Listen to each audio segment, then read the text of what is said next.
हाँ जी, good afternoon students. Our today's topic is Outcomes of Democracy, Chapter 7th of SWIX. Outcomes means बेटा results के democracy के results हम कैसे और देखते हैं। जैसे बेटा हम कोई बाइक लेते हैं, कोई गाड़ी लेते हैं, जब हम उसको ड्राइव करते हैं तो उसके बाद हम उसके भी रिज़ल्ट्स चेक करते हैं, एवरेज कितनी है, कैसे चलती है, ठीक है। ऐसे ही जब हम डेमोक्रेसी में गुजर रहे हैं तो हम डेमोक्रेसी के भी रिज़ल्ट्स ज़रूर देखते हैं। फर्स्ट हमारा टॉपिक है कि how do we assess democracies outcomes. हम इसके रिज़ल्ट्स को कैसे मापते हैं। It promotes equality among citizens, बराबरता सिटीजन्स में प्रमोट करती है democracy. Enhances the dignity of the individual, democracy में रहने वाले हर एक सिटीज़न का मान बढ़ाती है। And it improves the quality of decision making, जो पॉलिसीज़ बनती हैं डेमोक्रेसी में बहुत अच्छे से बनती हैं। उनकी provides a method to resolve conflicts. जैसे हम देखते हैं कि हमारे देश में देखो बहुत सारे रेसेस के लोग रहते हैं। वैसे तो डे बाय डे उनका कॉन्फ्लिक्ट होता रहे, उनका टकराव होता रहे, लेकिन डेमोक्रेसी में ऐसा नहीं होता। डेमोक्रेसी ऐसे सभी कॉन्फ्लिक्ट्स को, सभी टकरावों को रिजॉल्व करती है। Allows room to correct mistakes means democracy gives a chance to rulers to correct their mistakes or otherwise they can be changed। हाँ जी।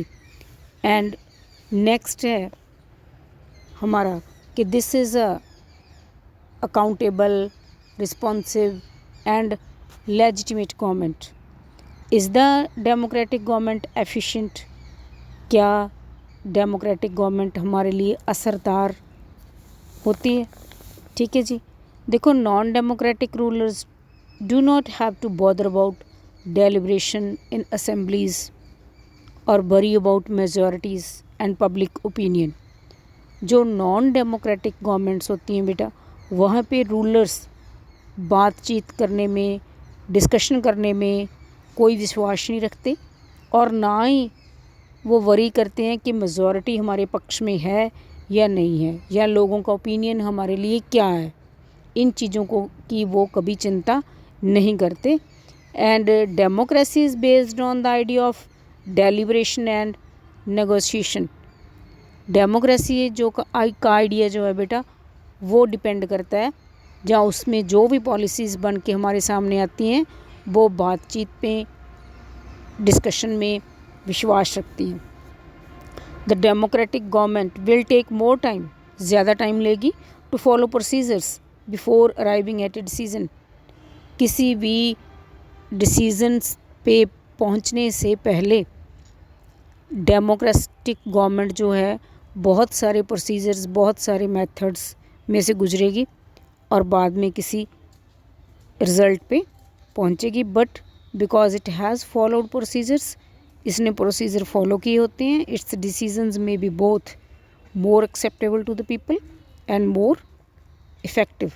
इसीलिए इसका जो डिसीज़न होता है वो प्रॉपर चैनल के थ्रू फॉलो किया जाता है, वो लोग उसको एक्सेप्ट भी ज़्यादा करते हैं और वो डिसीज़न इफ़ेक्टिव भी ज़्यादा होता है। ना वो हम देखते हैं कि accountable government.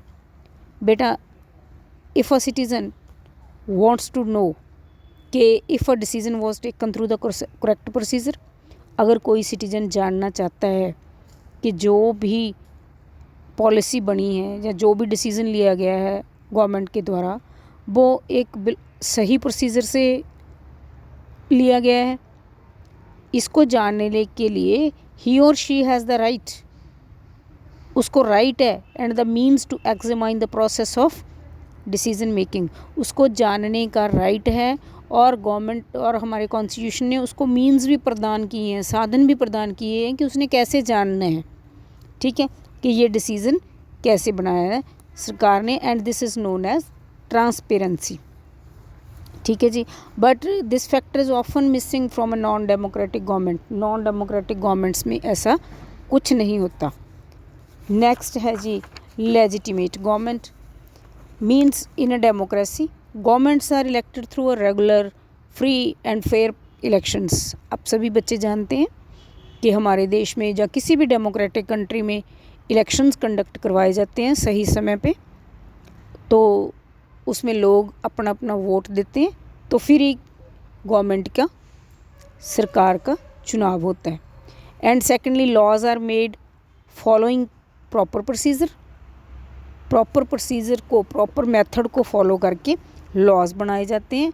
After much discussion with the representatives, नुमाइंदों के साथ पहले डिस्कशन की जाती है, 3-4 मीटिंग्स बैठती हैं, ठीक है, पार्लियामेंट में डिस्कशन होती हैं, तब जाके लॉज बनाए जाते हैं। If people feel the government has done something wrong which goes against the constitution, people can challenge it in the courts. अगर लोगों को लगता है कि गवर्नमेंट कुछ ना कुछ गलत कर रही है जो कि हमारे कॉन्स्टिट्यूशन के अगेंस्ट जा रहा है, हमारे कॉन्स्टिट्यूशन में ऐसा नहीं है लेकिन हमारी गवर्नमेंट गलत कर रही है, then people can challenge it. तो लोग इसको चुनौती दे सकते हैं, लोग इसको गलत ठहरा सकते हैं, and go to the court और जुडिशरी। लोग कहाँ जा सकते हैं बेटा? जुडिशरी में जा सकते हैं, कोर्ट में जा सकते हैं। ठीक है जी। नेक्स्ट है जी इकोनॉमिक ग्रोथ एंड डेवलपमेंट।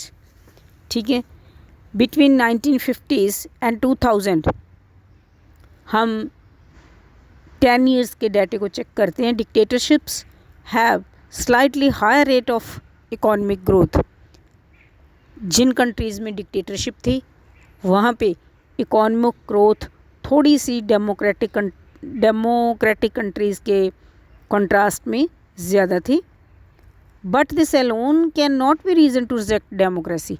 सिर्फ हम एक रीज़न के कारण डेमोक्रेसी को रिजेक्ट नहीं कर सकते, हम डेमोक्रेसी को गलत नहीं कह सकते, because you have already studied in economics के economic development depends on several factors. हमने लास्ट ईयर 9th क्लास में पढ़ा है कि किसी भी कंट्री की इकोनॉमिक डेवलपमेंट है वो काफ़ी फैक्टर्स पे डिपेंड करती है, सिर्फ एक पे नहीं।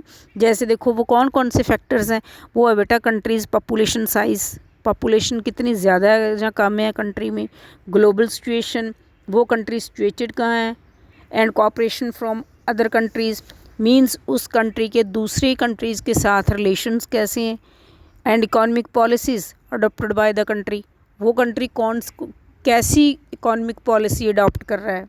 ठीक है, so the difference in the rates of economic development between less developed countries with dictatorships and democracies is negligible. जो लेस डेवलप्ड कंट्रीज़ थे उन कंट्रीज़ में हमने क्या देखा बेटा कि बेशक डिक्टेटरशिप थी या डेमोक्रेसी थी, लेकिन कुछ ज़्यादा डिफरेंस जो डेवलपमेंट में नहीं पाया गया। ओके बेटा।